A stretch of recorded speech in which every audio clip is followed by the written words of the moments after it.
வணக்கம் நண்பர்களே. நாம் இன்னைக்கு இந்த வீடியோவில் என்ன ஒரு முக்கியமான தகவலை பற்றி தெரிஞ்சுக்க போகிறோம் அப்படின்னு சொல்லிட்டு பார்த்தீங்கன்னா, சிடபிள்யூசி சீசன் 7ல் இன்னைக்கு நடந்துட்டு இருக்க பிரச்சனை அப்படிங்கிறது எல்லாருக்குமே தெரியும். இந்த பிரச்சனை வந்து எவ்வளோ அளவுக்கு போயிருக்கு அப்படின்னு சொல்லிட்டு பார்த்தீங்கன்னா, மேபி சிடபிள்யூசியை மொத்தமாக பேன் பண்ணுற அளவுக்கு வந்து போயிருக்கு அப்படின்னே சொல்லலாம்.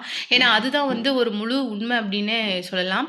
இதில் ஒரு முக்கியமான விஷயம் என்னன்னு பார்த்தேன் அப்படிங்கன்னா, வாட்டர்மெலன் சார் அப்படின்னு சொல்லப்படுற அந்த திவாகர் வந்து என்ன பண்ணியிருக்காரு அப்படின்னு சொல்லிட்டு பார்த்தீங்கன்னா, அவருக்கும் புகழ் மாக்கப்பா கானா அப்படின்னு சொல்லிட்டு இவங்க 4 பேருக்குமே சண்டை நடந்திருக்கு. அதில் வந்து புகழோட அசிஸ்டண்ட்டும் மாக்காப்பாவோட அசிஸ்டண்ட்டும் தன்னை இரும்பு ராடால தாக்கிட்டாங்க. அது மட்டும் இல்லாமல் ரொம்ப அவமானப்படுத்தி அடிச்சு அங்கேருந்து விரட்டிட்டாங்க அப்படிங்கிற மாதிரி ஒரு கம்ப்ளைண்ட் வந்து ஒரு போலீஸ் ஸ்டேஷனில் பதிவு பண்ணியிருந்தாரு.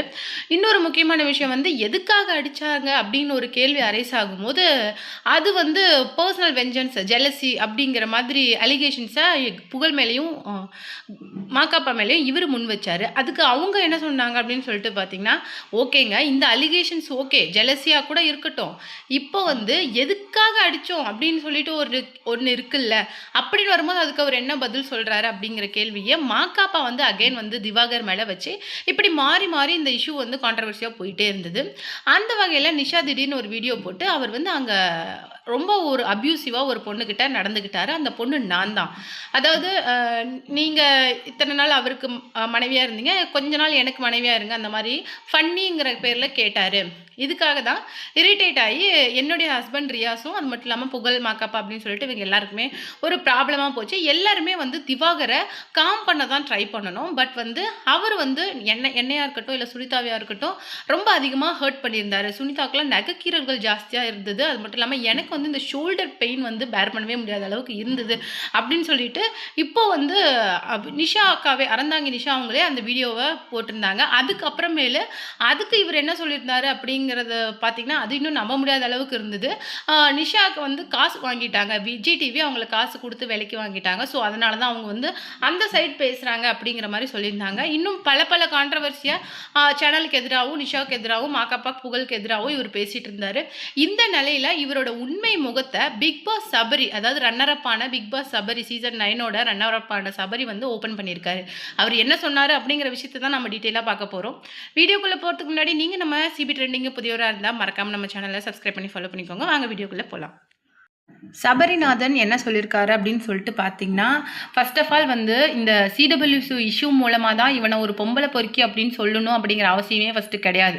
ஃபர்ஸ்ட் ஆஃப் ஆல் அந்த ஆள் ஒரு பொம்பளை பொறுக்கி, அது மட்டும் இல்லாமல் எந்த மாதிரி வேர்ட்ஸை யூஸ் பண்ணி பேசணும் அப்படிங்கிற நாகரிகம் தெரியாதவன். அது மட்டும் இல்லாமல் தன்னைத்தானே வந்து டாக்டர் டாக்டர் அப்படின்னு சொல்லிக்கிட்டு திரியிறான். ஆனால் என்ன படித்தான்னு எனக்கே தெரியல.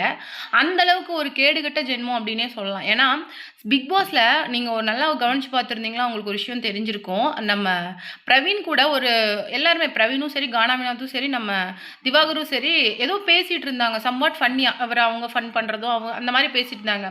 திடீர்னு அந்த ஆள் என்ன சொல்லிட்டாரு அப்படின்னு சொல்லிட்டு பார்த்தீங்கன்னா, பிரவீனோட ஒய்ஃபை பற்றி எனக்கு உன் ஒய்ஃபை பார்த்தா டவுட்டாக இருக்குது, இன்னும் எப்படி உன் கூடலாம் அவங்க வாழ்கிறாங்க, கண்டிப்பாக உன் ஒய்ஃப் உன் கூட இருக்கிறதுக்கு வாய்ப்பு இல்லை அப்படின்னு சொல்லிட்டு எல்லாரையும் விட்டுட்டு பிரவீனோட ஒய்ஃபை தப்பாக பேச ஆரம்பிச்சிட்டாங்க. பட் பிரவீன் வந்து ஸ்டில் அதை ஒரு காமெடியாவோ ஒரு இதாக தான் எடுத்துகிட்டு இருந்தார். அதை அவர் இஷ்யூ ஆக்க ட்ரை பண்ணலை.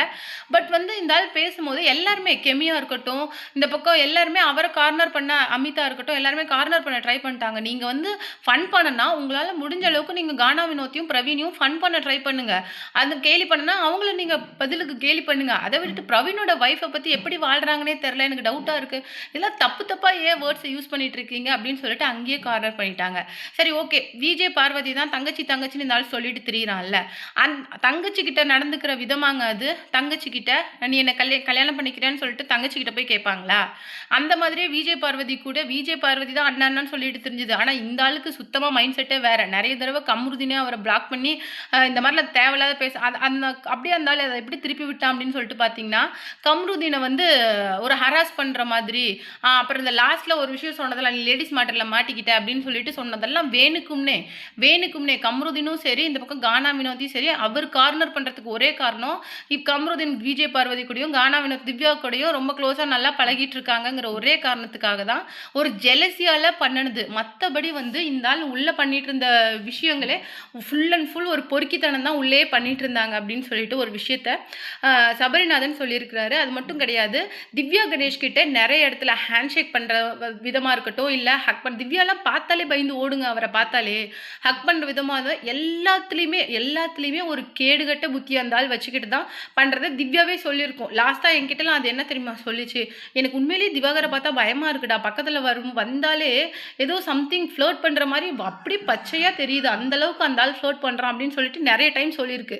ஆனால் இந்த மாதிரி ஒரு பிஹேவியர் மட்டும் இல்லை, ஒரு யூஸ்லெஸ்ஸான ஒரு மெச்சூரிட்டி இல்லாத ஒரு பர்சன் இவெல்லாம் போய் இன்னைக்கு மாக்காப்பா அண்ணா மாதிரியும் புகழ் அண்ணா மாதிரியும் அலிகேஷனை வைக்கிறான் அப்படிங்கிறதே ஒரு கொடுமை. அந்த கொஷினை நீங்கள் போய் மீடியா வந்து நீங்கள் குடிச்சிட்டு தான் ஷோ பண்ணுறீங்களா, லேடிஸ் கூட சிசியாலாம் தப்பாக இருக்கிறீங்க, அந்த வீடியோஸ்லாம் அவர் ரிலீஸ் பண்ணிடுவேன்னு சொல்லிட்டு மிரட்டுறாரு, நீங்கள் அவரை த்ரெட்டன் பண்ணுறீங்கன்னு சொல்லிட்டு கேட்குறீங்களே, உங்களுக்கே நியாயமாக இருக்கா? அந்த மனுஷன் கூட வேலை பண்ணுற பொண்ணுக்கு ஏதோ நடந்திருக்கு, சம்திங் ப்ராப்ளம் அப்படிங்கிறதுக்காக வந்து என்ன ஏதுன்னு விசாரிக்க வந்திருக்காரு. எனக்கு தெரியுங்க, கண்டிப்பாக இந்த ஆள் சும்மாலாம் இருந்திருக்க மாட்டாங்க. சும்மா இருக்கிற பர்சனை யாருமே பிடிச்சி அடிக்கிற அளவுக்கு அங்கே யாரும் பைத்தியம் கிடையாது. அங்கே தேவையில்லாத வந்து அப்படியே எகிரிட்டு அப்படியே கண்ட்ரோல் பண்ண முடியாத அளவுக்கு அங்கே லேடிஸ் இருக்காங்க, வயசானவங்க இருக்காங்க, யாரையுமே பார்க்கறதில்ல. ரொம்ப வந்து ஒரு வல்கராக ஓவராக பண்ணியிருப்பாரு கண்டிப்பாக. ஸோ அதனால அசிஸ்டன்ஸ் எல்லாம் உள்ளே வர அளவுக்கு இவரே ஒரு உள்ளே வந்திருக்க கெஸ்ட்டு. இவர் அசிஸ்டண்ட்டே அடிக்கிறாங்கன்னா அப்போ எந்த அளவுக்கு இந்த ஆள் பண்ணியிருப்பான். அடித்ததில் தப்பே கிடையாதுங்க. ஆனால் இப்போ அந்த ஆள் இதை ஒரு இஷ்யூ ஆக்கிட்டு திரியிறாங்க தெரியுமா? அதை பார்த்தா தான் எனக்கு அப்படியே கோவமாக வருது, என்ன சொல்கிறதுனே தெரியல. அது மட்டும் இல்லாமல் சேனல் சைடு வந்து ஏன் சைலண்டாக இருக்காங்க அப்படின்னு சொல்லிட்டு பார்த்தீங்கன்னா, இது வந்து லேடிஸ் மேட்டர். மேபி இந்த விஷயத்தில் சேனல் தலையிட்டாங்கன்னா அந்த பொண்ணோட பேரும் வெளியில் வரும். சம்திங் வந்து இட் மீன்ஸ் டு பி வந்து தப்பாக போகிறதுக்கு வாய்ப்பு இருக்குது. மேபி அவங்களுடைய பீஸ்ஃபுல் லைஃப் வந்து ஸ்பாயில் ஆகலாம். இதனால தான் சேனல் வந்து மேபி அவங்களுக்குன்னு சில ரூல்ஸ் அண்ட் ரெகுலேஷன்ஸ் இருக்கும். ஸோ அதை ஃபாலோ பண்ணுறதுக்காக அவங்க சைலண்ட்டாக இருந்திருக்கலாம். பட் நிஷாக்காவே இந்த வீடியோ போட்டதுக்கப்புறம் நான் தான் அந்த பொண்ணு, கண்டிப்பாக நான் எங்கே வேணாலும் வந்து சாட்சி சொல்லுவேன் அப்படிங்கிற மாதிரி சொல்லியிருந்தாங்கல்ல, கண்டிப்பாக இதுக்கு மேலே சேனல் சைடு சும்மா இருக்க மாட்டாங்க. இந்த ஆளை பொழந்து கட்டாமல் கண்டிப்பாக இருக்க மாட்டாங்க. அதுவும் மாக்காப்பானாலாம் மீடியாவுக்கு அந்த போலீஸ் ஸ்டேஷன்லேருந்து வெளியே வரும்போது கொடுத்த இன்டர்வியூ பார்க்கும்போது எனக்கே உண்மையிலே கஷ்டமாக இருந்தது.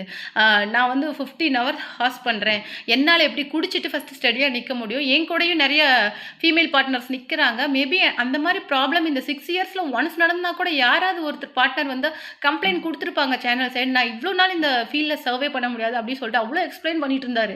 எனக்கு உண்மையிலே அதை பார்க்க அவ்வளோ கஷ்டமாக இருந்தது. புகழ் அண்ணாலாம் அவர்கிட்ட ஒரு சம்திங் டேலண்ட் உள்ளே இல்லை அப்படின்னா கண்டிப்பாக இன்றைக்கி அந்த ஸ்டேஜில் நிற்க முடியாது. மாக்காப்பா அண்ணா வந்து கிட்டத்தட்ட லேக் பீப்புள்ஸ் கிட்ட அப்படியே ஒரு சும்மா ஒரு ஜாலியாக இன்ட்ராக்ட் பண்ணுற பர்சன், அவரெல்லாம் போய் இந்த ஆள் வந்து அலிகேஷன் வைக்கிறான் அப்படின்னா அதெல்லாம் எப்படி உங்களால் நம்ப முடியுது? கிட்டத்தட்ட ஒன்றும் வேணாம், ஒரு யூடியூப் சேனல் இன்டர்வியூ எடுத்துக்கிட்டிங்கனாலே நான் பெய்ட் ப்ரமோஷன் பண்ண மாட்டேன்னு சொல்லியிருக்காரு, அதுவும் பொய். அதுக்கப்புறமேல நான் மக்களை ஏமாற்றி விளம்பரம் பண்ண அது எல்லாமே பொய். அந்த ஆள் காசு கொடுத்தா எது வேணாலும் நடிப்பான். ப்ரொவோக் டிவியில் அடித்து அனுப்புகிறாங்கல்ல, அது உண்மைங்க. ப்ரொவோக் டிவியில் நடந்த அந்த வீடியோவை பார்த்தீங்கல்ல, அங்கே இருக்கிற கேமராஸை இவர் தான் வந்து உடச்சி எழுந்துட்டு வெளியில் வந்து என்னை அடிக்கிறாங்க, காப்பாற்றுங்க அப்படிங்கிற மாதிரி சொல்லியிருந்தாங்க. ஸோ அதெல்லாம் பார்க்கும்போதே வந்து யார் சைடு உண்மை இருக்குன்னு தெரியும். தயவுசெய்து ஹைப் ஏற்றுறதுக்காக அந்த ஆளை கூப்பிட்டு இன்டர்வியூ எடுக்காதீங்க அப்படிங்கிற ஒரு ரெக்வஸ்ட்டாக நான் மீடியாவுக்கு வச்சுக்கிறேன் அப்படிங்கிற மாதிரி சொல்லியிருக்காரு.